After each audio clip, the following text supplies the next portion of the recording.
Hello everyone, আসসালামু আলাইকুম। কেমন আছেন সবাই? আজকে আরও একটি নতুন ভিডিও নিয়ে হাজির হয়েছি আপনাদের মাঝে। তো চলুন শুরু করা যাক আজকের ভিডিওটি। ভিডিওর থাম্বনেইল দেখেই নিশ্চয়ই আপনাদের মনে হচ্ছে যে আমি কোন সারপ্রাইজ পেয়েছি বা কী সারপ্রাইজ পেয়েছি। তো চলুন দেখা যাক আজকে আমি কী সারপ্রাইজ পেয়েছি।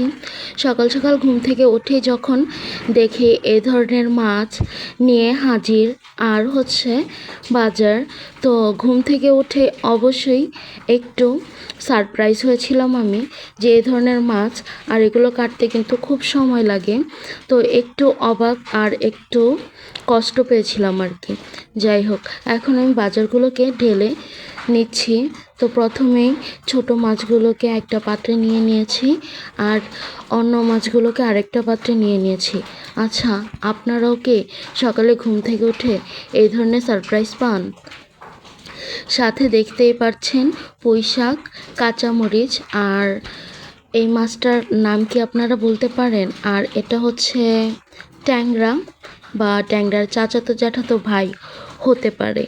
যাই হোক, একটাই প্রশ্ন, আপনারাও কি সকাল সকাল এ ধরনের সারপ্রাইজ পান আমার মতো? যাই হোক, এখন আমার মাছগুলোকে কেটে ধুয়ে পরিষ্কার করে নেওয়ার পালা। আর আপনারা আমার চ্যানেলে কী ধরনের ভিডিও চান বা কোন কোয়ালিটির ভিডিও চান এটা কিন্তু কমেন্টে জানাতে পারেন। আমি সেই অনুযায়ী ভিডিও মেক করব, এতে আমারও সুবিধা। যাই হোক, আর আমার ভিডিওগুলো আপনাদের কাছে কেমন লাগে এটাও কমেন্টে জানাতে পারেন। আর ভিডিওগুলো ভালো লাগলে একটা লাইক, সাবস্ক্রাইব আর শেয়ার করে যেতে পারেন।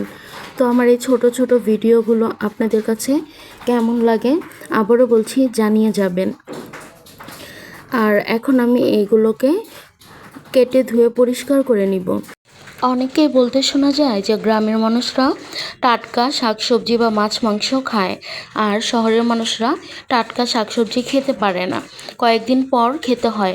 আর আমার কাছে মনে হয় যে গ্রামের মানুষরা যেমন টাটকা শাকসবজি খায়, ঠিক তেমনি টাটকা যেই সবজির মধ্যে সার বা স্প্রে করে থাকে সেটা খায়। আর গ্রামের মানুষরা সেটা আর কি কিছুটা হলেও আমার কাছে মনে হয় কম খায়। তো যাই হোক, আমার করা এই ভিডিওগুলো আপনাদের কাছে কেমন লাগে অবশ্যই জানাবেন। আর আপনাদের কোন ধরনের কন্টেন্ট আমার কাছ থেকে আশা করেন বা চান সেটাও কমেন্টে জানাবেন, যেন আমি সেই অনুযায়ী আপনাদেরকে কন্টেন্ট উপহার দিতে পারি। তো যাই হোক, আর দেরি করব না, আজকে এখানে বিদায় নিচ্ছি। সবাই ভালো থাকেন, সুস্থ থাকেন, আমার চ্যানেলের পাশেই থাকেন। আল্লাহ হাফেজ।